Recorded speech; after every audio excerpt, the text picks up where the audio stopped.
Welcome to the CareerLab Podcast with your hosts, America's career counselor, Julie LaCroix and Joel Siegel. Hey, Julie. Hi, Joel. So we've been working with a lot of very interesting clients lately on CareerLab, and I know this fall we have some really special things in store. Absolutely. We have some very special guests who will be sharing their career transition or tracking story and helping others understand how they got to where they are and give people a boost with that. And then we have a lot of other callers who want help from both of us in getting their career untracked and going or transitioning from one area to another. And I think that might be something of what we're going to be talking about today with this caller. Yes, we're going to open another envelope today. I think all the envelopes that we open of our clients' careers are so interesting. Wow, that's a good way to put it. Yeah. They're all Oscar winners, no question. They are. So today we're going to hear from David. Good. Well, let's talk to him. Hey, David. Good morning. It's Joel Siegel, and you're on CareerLab. How are you today? I'm excellent, Joel. How are you? I'm doing fine. It's great to have you on the show. And of course, we're here with America's career counselor, my colleague and friend, Julie LaCroix. And both of us are going to try to help you today with some dynamics and issues in your career. How does that sound? It sounds fantastic. I can't wait. Okay, good. Well, we can't wait either. And I'm going to toss this right over to Julie, and we can get started. Hi, David. Hi, Julie. How are you? I'm really good. So why are you calling into CareerLab? How can we help you? So I've been in the same industry for roughly about 20 years, and I'm looking to kind of bust out of that industry. Oh. And the type of sales that I've been involved with are very transferable, but I want to know how to really kind of position them to kind of break out of the industry I'm in. Okay. And do you think you want to move into a similar industry or something completely different, or have you not targeted it? I would like to get more into software sales, where traditionally I've been in more of a hardware and software sales role. And it seems like the software-only sales roles are really looking to recruit people with just software sales backgrounds. Ah, gotcha. Okay. So tell us, I work with a lot with clients just like yourself who have been doing something for a number of years, doing it successfully, and they want to transition. There are a number of moving parts here, and Julie and I will try to help you with some of them today. David, what is your area? What are you currently now doing? In other words, what specifically are you selling and what content area? Yeah, I'm currently selling software related to shipping of packages, to the receiving of packages. The hardware that I'm selling would be similar to the print industry, where it's machines that fold paper, put them into an envelope, machines that will inkjet address onto envelopes for direct mail campaigns, pieces of hardware that will feed, seal, and apply postage. Right. So you're doing both. You're selling the software and you're selling the machines themselves. Correct. Are you vendoring out machines from multiple producers? Are you you have a portfolio of machines that you sell as well as the software to go with it? Correct. Great. Try to choose the best in class software. Yeah, that's great. You provide what the client needs. Are you working with a particular company or working independently in this, or how are you configured for that part of it? I currently own my own company. Great. Love to hear that. And I've been just kind of looking at maybe going back into the workforce to not have as many plates spinning, so to speak. And, it's a lot. It is a lot. Just tell us, how long have you been now working on your own, with your own company? How long is that part of your journey been going on? 4 years now. Okay, very good. And before that, you were in the industry, you were employed in the same context, but you were Correct. working for a company? Good, we've got it. I think it's a very common and a very compelling dynamic. We applaud you, first of all, for leaving whatever company you were with and going off on your own. Entrepreneurship. Because, as Julie said, gotta swing the bat. Not only the entrepreneurship is very important, but also there's something about the arc of your career. And trying it on your own is an important thing you need to do. And so it sounds like you've been doing that. Do you feel like you just haven't gotten traction, or that this kind of independent entrepreneurship and building your own firm is not really for you? Well, we're looking to make a location change. So we currently live in Southern California, and we're looking to relocate to potentially to Boise, Idaho. Interesting. And it's not something. not something I really want to kind of start up from scratch again. Sure. Okay, so let's talk about a skills transfer, because it sounds, from what I know about you previously and what you're telling us here, it sounds like you've been pretty successful as a salesperson. You enjoy the sales process. You want to continue in sales. You understand how to position products, software, hardware. You know how to get in through gatekeepers. You know how to work, obviously, in B2B sales. Is this all correct? Correct. Cool. All right. So, and you're going to Boise. Correct. All right. So we're going to, side note, we're going to have to investigate what's going on in Boise.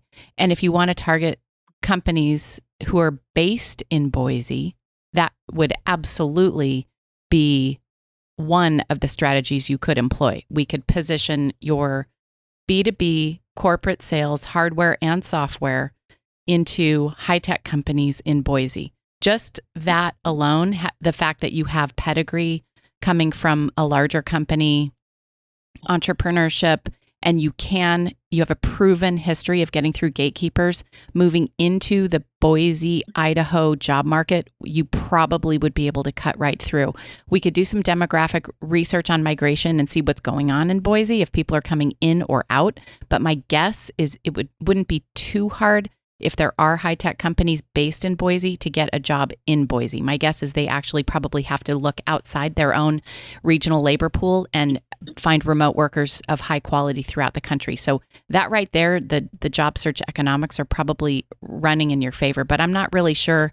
I'm not sure that really, like our producer Alan here just did a quick search. HP is doing some remote stuff in Boise. So there are opportunities we could poke around. But that doesn't really answer, that's more of a regional question. I think to answer your question, and for our other listeners who are trying to transition out of hardware into software and finding that they're running up against a barrier of the bigger software companies wanting software skills, like the Oracles of the world. That's really the prime job, right? So Oracle, if you're listening, we have a great B2B salesperson for you on the hook here. So please reach out to CareerLab. But separately from that, David, whenever you're trying to there's a technical term for what you're trying to do. It's called rejiggering your career a little bit. And you kind of need to sidestep left and then right again. You kind of have to dogleg around sometimes. It doesn't mean you can't go directly into an Oracle or a Cisco. It just means that sometimes you have to sidestep it to get the job title on your resume and then re-enter with a little more leverage. So definitely try to make a straight push into some of these larger enterprise software companies. But if you're finding that they're not taking a look at you, and I can help you with the resume to try to present yourself in the strongest light, then maybe we take a 2 or 3 year dogleg turn and move into a smaller software manufacturer that doesn't need the pedigree of that an Oracle or a Cisco or an HP would be requiring. You could get in directly with your enterprise sales skills, and then in exchange for those, get software sales, B2B software solution sales on your resume for 2 or 3 years. Then I think the big boys would start to take a look at you. Is that making sense? Absolutely. The bigger boys are really looking for like an existing book of business to bring over, and dealing with, like a chief information officer right inside a particular vertical, like a hospital or something like that.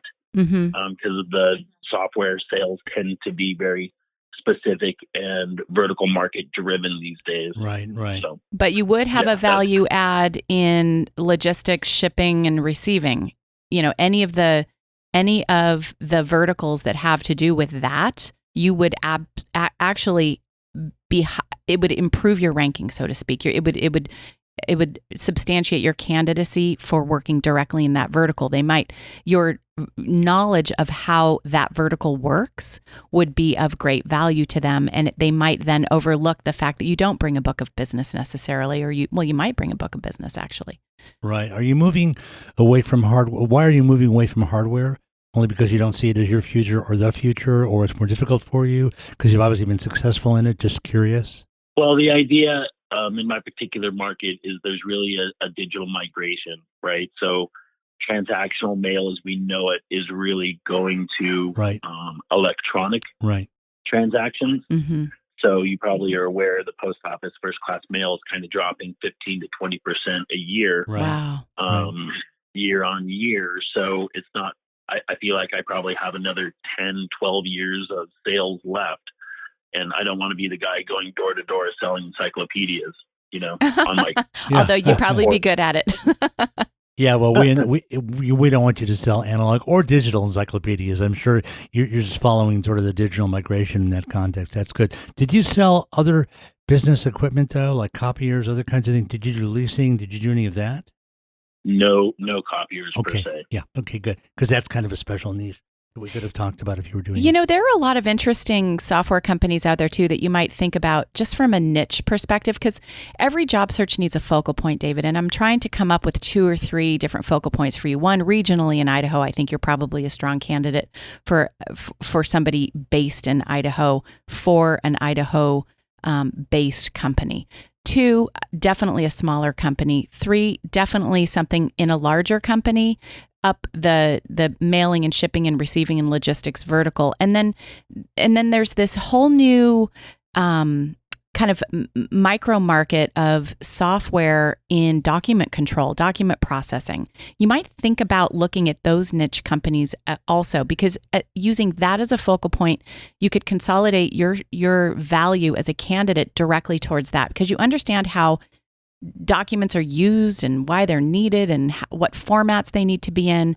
There's DocuSign. There's I just signed some documents on Cam Scanner is an app that's out there. There are all sorts of different e-faxes that are really high tech and utilized as not enterprise software platforms, but accessories to enterprise software platforms that might be of great interest, and they would probably be interested in you.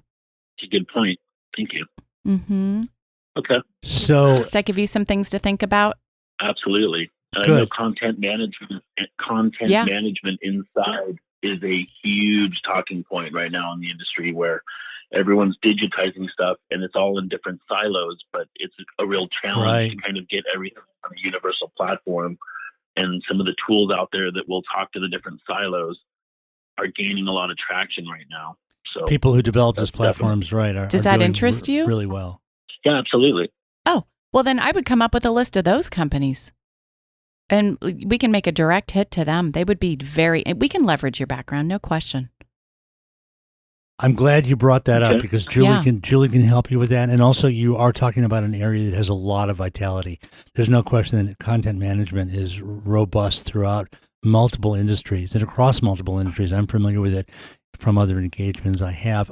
And there's running water there. It's growing. Like you said, you want to jump into running water. Good point. Especially if you're especially because you've been in a consolidating industry for so long now. I mean, it's got to be exhausting. It would be nice to get in a fresh boat.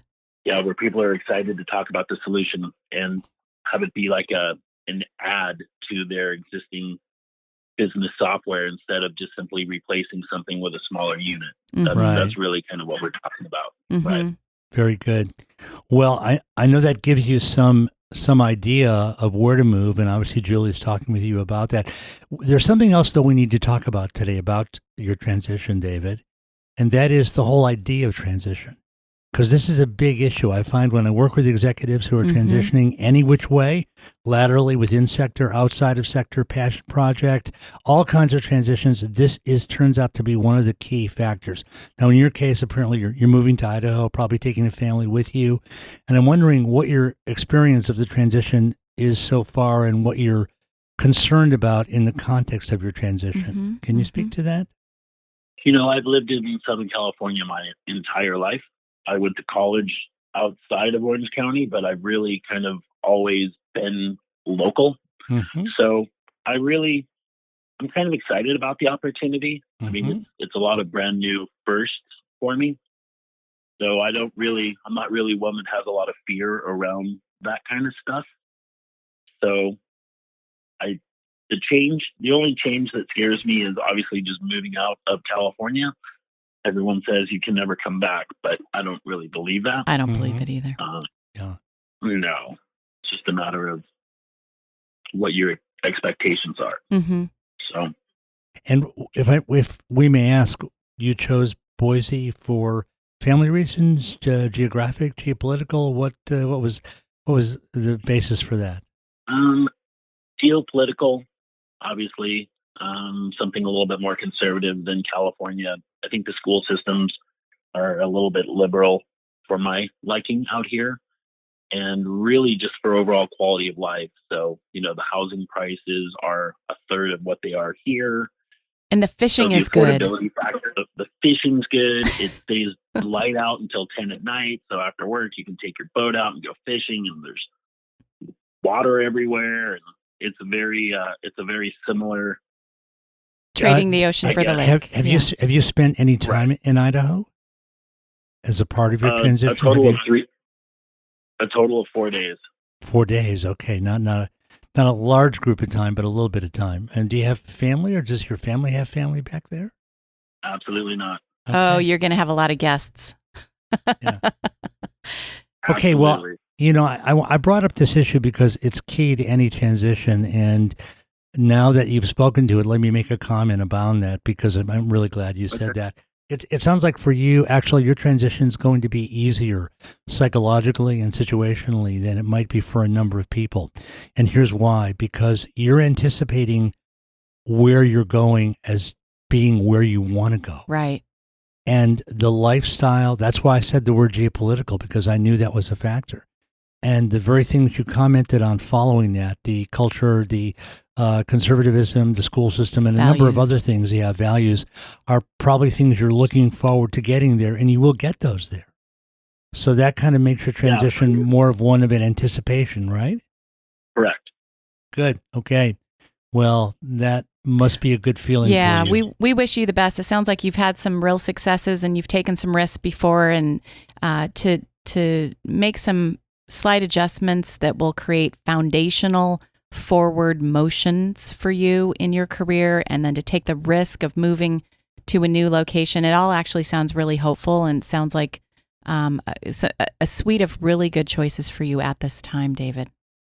Yeah, it's very exciting, and I'll get with you, Julie, and maybe we can get together and figure out how to kind of go into some of the content management and other potential roles, whether they're on-site or regional even. Sure. And I always value your input. Oh, thanks, David. Over the years, you've never steered me wrong. So thank you again for all that you do. Thank you, David. Well, that's great to hear. And that's very true. Julie always steers people in the right direction. Well, he's a good one. We're grateful to have had you as a guest on the show today, David. I know you'll be following up with Julie, and we really wish you all the best in Boise. And congratulations on the transition successfully, and hopefully it'll come true for you. You better come back on CareerLab when you're sitting on the front of your fishing boat with a bass on the back of it. Yeah, we want to hear about that. I can promise you I will. Thank you, Joel. Thank you, okay, Julie. thank you very much, David. It's been a pleasure. Bye-bye. Bye, David. Well, gosh, that was a very fun guest. And yeah, his roadblock of trying to he's Oracle quality. It's just he's not positioned for it.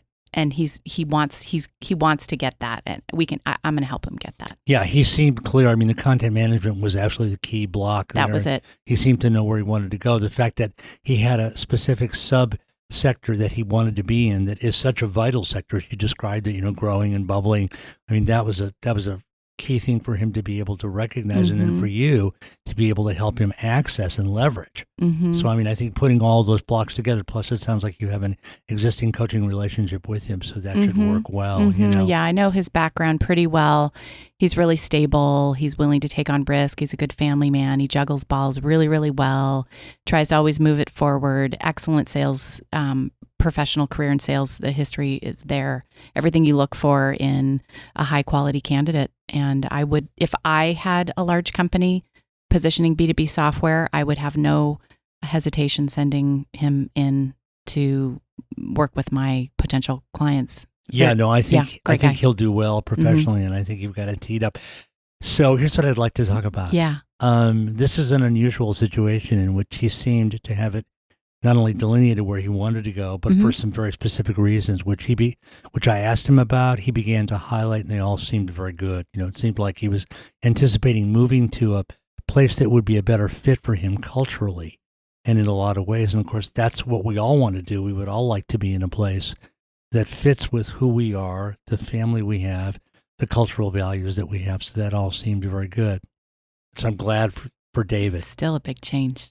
But he spent a total of 4 days in Boise. Mm-hmm. So I want to talk not so much about David, because I'm sure and I'm hoping his situation will develop well, but for executives who are transitioning, I always make a strong recommendation that they always do much more than spend 4 days in the area they're planning on moving to. Because what happens is a lot of times one's expectations of the way life will be is not exactly the way life turns out. And actually, that's what makes life interesting, is that we, as hard as we try to control it and predict it, we can't entirely.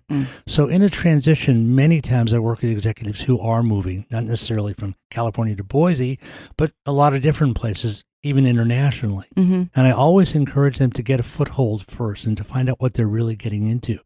Because one of the problem things that can happen with a professional or an executive, Julie, is when they transition and professionally they feel like they're landing well, but they're not landing well personally or culturally or familially. There's problems in that area. So I always recommend that people really get a strong sense of where they're going so they end up fitting well in that, especially if they're going either some significant distance or, as in David's case, if they're going to a kind of a different portal of culture. Yeah. And, he's really following his gut. I wonder if he and his close and extended family have talked it all the way through. I would think that they would. I think at some point, he's pushing 50, and it sounds to me like he's done. One thing I know, he's done with Southern California. I do know this.